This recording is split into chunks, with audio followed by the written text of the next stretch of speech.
Thank you, Carolyn. First of all, I'd just like to say thanks to our corporate communications unit for their assistance and their continued support of this investigation. I'd also like to thank all the members of the media that have come out here today, and to everyone else who has some interest in this investigation for helping us to get this information out to the public. Lastly, I'd like to thank Diane and her son Jarrett for being here today to help us facilitate this press conference. I'd like to update the media with a theft from auto incident that occurred on Saturday, June 13th, 2015, between the hours of 11:15 a.m. and 12:15 p.m. in the area of St. Clair Avenue West and Louder Avenue in the city of Toronto. At that time, Diane and her family had parked their vehicle in the area, and they went to a restaurant for lunch. When they returned to the vehicle, they noticed that a laptop bag was missing from the rear seat of the car. Inside this bag was a MacBook Pro laptop and a Western Digital external hard drive. It's similar to the items that you see beside me here. These are not the actual items, but it's very similar to these that what you see, and other assorted computer accessories. 13 Division currently is vigorously investigating this matter. The Toronto Police Service takes all theft and all loss of property very seriously. This case is certainly no exception. Moreover, the property stolen in this occurrence has significant meaning and an extremely high sentimental value to Diane and her family. The Toronto Police Service is requesting the public's assistance in returning this property to Diane. I am urging anyone, please, with any information relevant to this investigation, to contact the police at 416-808-1304 or anonymously through Crime Stoppers at 416-222-TIPS. If I could just take one quick second, please, as well, and just directly address the person or persons responsible for this crime. I want to appeal to them to please come forward and do the right thing. It's not too late to do the right thing, certainly in this case. I want to appeal to your human decency and your compassion. Please call me and arrange with me to return these items to Diane and her family. Now I would like to introduce you to Diane Wilson so that she can explain why this property is of such importance to her. Please, Diane.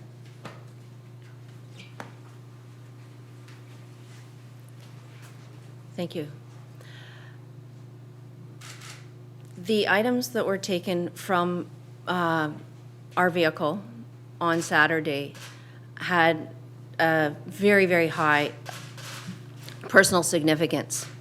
On that laptop were over 27,000 photographs and videos that I've taken over the past 15 years. We're a special needs family. I had two children besides my healthy son, two children who were high special needs, and it was a very challenging but inspiring story. From the very beginning, we knew that we wanted to share the challenges and the blessings of being a special needs family, so I documented everything. Unfortunately, I had the backup disk with me because my computer was full and I was trying to take something off the computer. I shouldn't have left it in the car. I know that. I take responsibility for that. But I know that whoever did take it has their own reasons for having to take it. I really, truly believe they will not want to hang on to the data. It doesn't mean anything to them, but it means everything to me, to our family. My son Colton, who passed away in 2013, we brought him to India for stem cell brain surgery in 2008, and he had said that he wanted to give back. And so we were creating a documentary with all of the footage to kick off our fundraising for health clinics that we're working with Free the Children on. And I can't do that documentary without the footage. It tells the story. So if anyone knows about it, We are offering a reward. A kind viewer in Toronto who saw it on City TV offered to match the reward, so it's at $1,000. And the backup drive is right there in the same bag. All they have to do is back it up and return the data. So the computer would be wonderful. It was a gift from a friend as well. The data is priceless. So thank you to the media for covering this, because the only way that we're going to get any kind of response is with your help. So thank you. Any questions? Diane, I can understand, but what went through your mind when you returned to your car and you saw it was gone? Because a lot of your memory, treasured experiences, and a lot of work went into that laptop. Is contained on that laptop. It's the laptop, yes, and the backup drive. I stopped breathing for a while. I just couldn't believe that I had done something so irresponsible. So I don't know. I just couldn't believe it, and I didn't know. I mean, we've been through a lot. We've been through a lot of trauma. I've had, 2 children who've passed away. Like, you go through a lot as a special needs parent. It was just like a whole wave of, what have I done? Like, I just couldn't believe it. Can you talk a little bit more about the documentary? What kinds of things did you do when you were shooting this documentary? Well, the documentary is it's to help bridge the gap for people who don't know what it's like to be in a special needs family. There's a lot of challenges, but we always focused on the positive. We called ourselves the winning team, because anyone who was on our team were basically, when they started with us, they had to agree to look for the positive, whether it was, oxygen levels have dipped so much and they've come back a little fraction. That's a win. There's always a win in it. In no matter how challenging the situation, but if we can focus on that. So we wanted to share that approach and kind of just share what it's like to be a special needs family, some of the challenges, but also the inspiring part of the story, because these kids were truly inspiring, and I think everybody can benefit from sharing that story. So that's what it was. And, pardon, yes? More about what you had shot, the things that you had. Well, we have footage of India when we went to India for the stem cell brain surgery. We have footage of both Carling and Colton in their standards. There's a lot that goes on behind the scenes with keeping people healthy, and that was our focus. Was always to really try to keep them as healthy as possible. So. All of the different therapies that they went to, and there's a lot of footage that I took just of myself, like when I got into a situation that was so incredulous that it's like, oh my gosh, why did I tell them not to do, that part of the autopsy? And I just couldn't believe it. I didn't know where to put that stuff. So I taped it. It's like, it's got to have some value. So I taped it to share in case it meant something to somebody else later that it could help. Our children didn't die in vain. They died for a purpose, and a lot of it's on that tape. Tell us about your children. Well, Were they twins? no, they were not twins. Carling was born in 1995, and she lived to be 8 years, 8 months. She was a beautiful teacher, as I say. She came to share all the different ways that you can make a difference. So we learned a lot through her challenges. The disorder presents at age 3. So she was a beautiful blonde little girl running around and smiling and playing until she had her first seizure at age 3. And that progression continued. Colton presented with the disorder as well at just after age 3. And He loved sports. He loved to run. He was not a person who ever walked. He just ran, and challenging for him to become wheelchair ridden and not be able to run. He loved horses, rock music, and he liked to watch hockey games with his brother and his dad.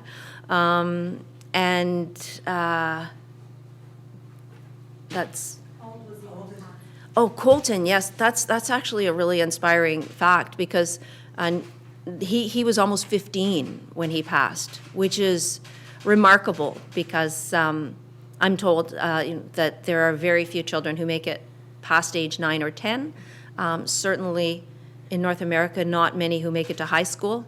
His celebration when he graduated from grade 8 was huge and a really big milestone. What's the nature of the disorder? What was it called? The disorder is late infantile, so LATE, late infantile NCL, and we say NCL because it's neuronal ceroid lipofuscinosis. So it's a bit of a mouthful. Just think of NHL with a C in the middle of it for Carling and Colton. So NCL, and the disorder, it's a lysosomal storage disorder. It's rare that one parent is a carrier, but if both parents are carriers, it's 1 in 4 chance that the children will develop the disorder. And it's a chromosomal change on chromosome 11. And what year was Colton born? Colton was born in 1998. Yeah.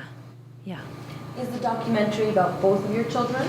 It is. Primarily, when we went to India, Colton said that he wanted to do something to give back because he said you don't just go to a country and take the best that they have from a country that has so little. And so we had looked around for ways to make a difference, and he said he was interested in working in the health area. Now, we know Free the Children is an organization that works with children helping children, so it was appropriate to kind of look to them, and they actually have a program where they develop health clinics. And so Colton, on hearing this, came up with the number of 283. He repeated the number several times, so that was his number, that he wanted to do 283 health clinics. Now, some of them are mobile clinics that are only $1,000, and some of them are big. So, we have the option on how to do that. But he was really clear, like that was his purpose. He wanted to do that, to make a difference in the world. And when Colton passed, he was at Sick Kids here in Toronto. He wasn't even, he wasn't even super sick.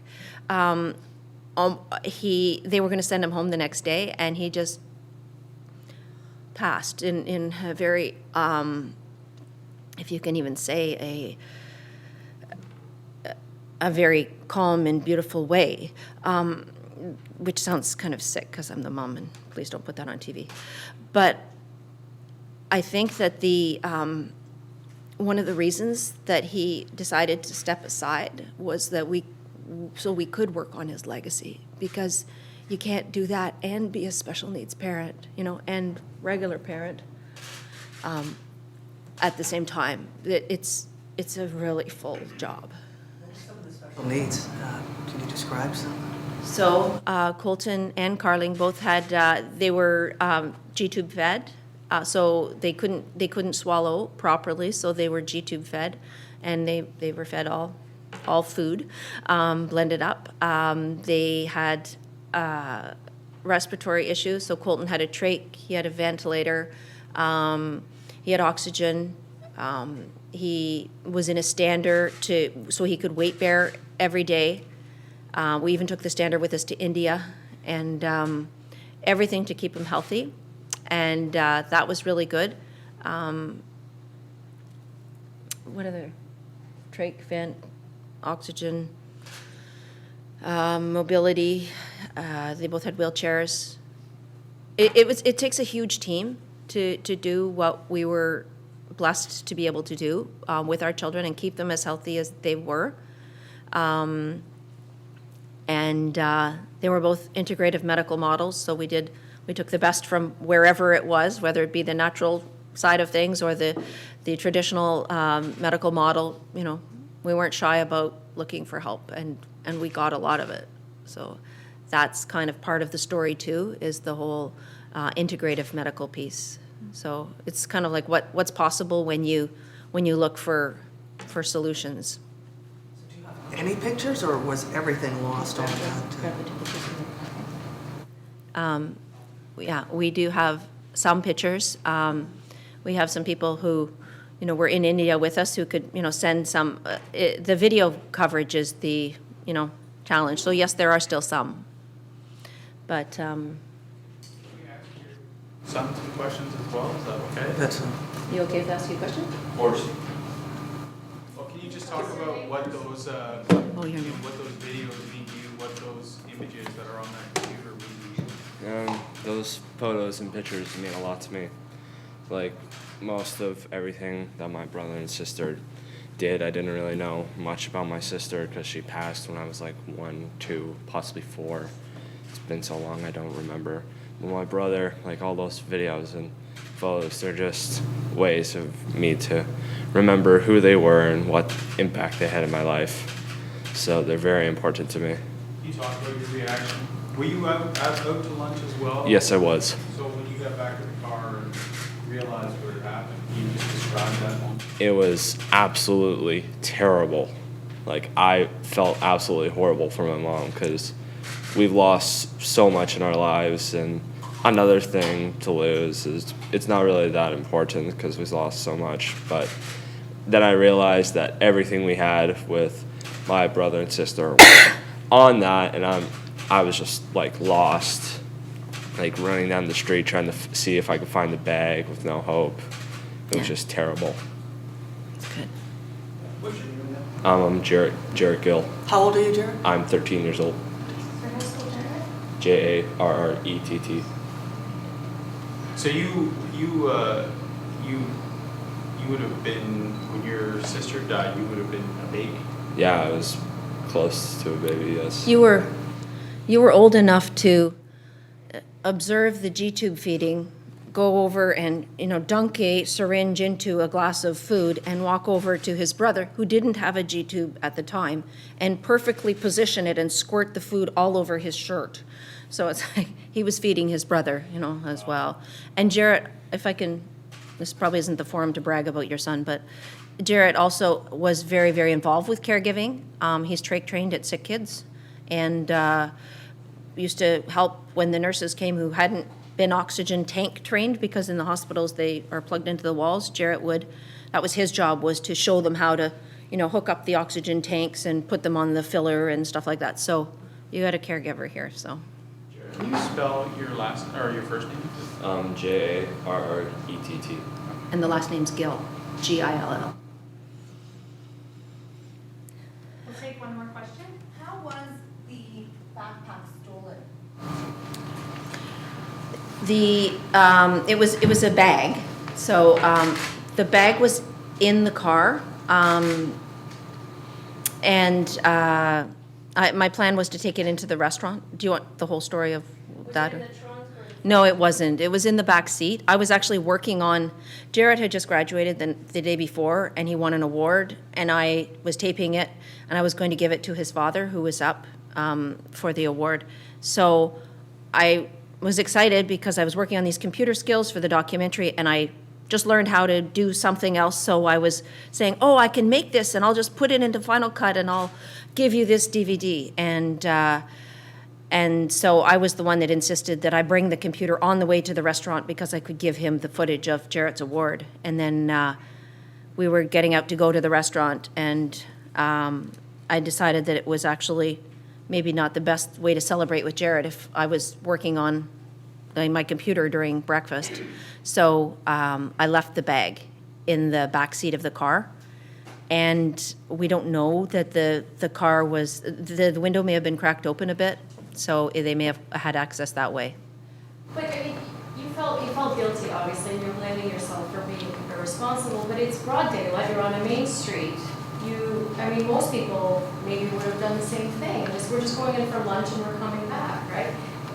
I mean, it's maybe Yeah. not fair to really blame yourself in this case. I know you feel horrible about it, but you were parked on a main street, right? You were parked in an underground, I'm assuming? No, it was on the main street. Right, so But- it was pretty visible? Was the window smashed or pushed down? No, it wasn't. We didn't even know that there was access to the car because when we were returning, Jared's dad was using the key fob to get into the car, so I don't know, but, yeah. But, well, I mean, as I said, the person they would have their reasons. I know what it's like to have, to be desperate to get resources. We certainly, having 2 special needs children, you get, cleaned out to your toenails as far as, finances go. So, the person who took it probably needed some money and saw an opportunity. And my hope is that they just can return the data to us somehow because it will really make a big difference. So this has been an emotional 3 days, I guess, since this happened. Describe for us losing those memories, sort of to top it up. How does that feel at this point today? How does it feel? It's exhausting. I'm sort of in a bit of shock. And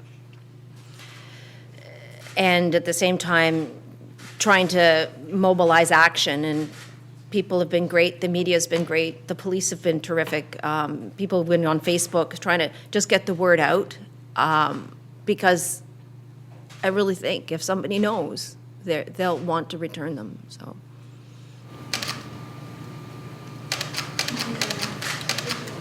Thank you. I'm here if anybody has any questions for me. I don't know if anybody does, but of course. Something like this, I mean, how often would you appeal to the public in a case like this? Do people actually come forward? Yeah, this is certainly a bit of an extra step that we're taking in this particular case for obvious reasons.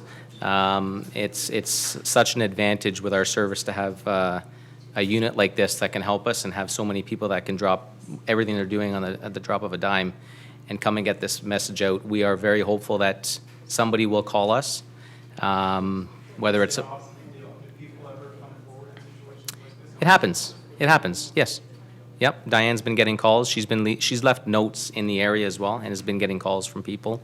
It's unfortunately not the right stuff that they're calling about, but we are in the area. We are in another area canvassing, so we are actively trying to get this, and we are very hopeful that there's somebody out there that knows where this property is and will give us a call. If the person that did this were to come forward, what would they be facing? Well, they'd be facing me.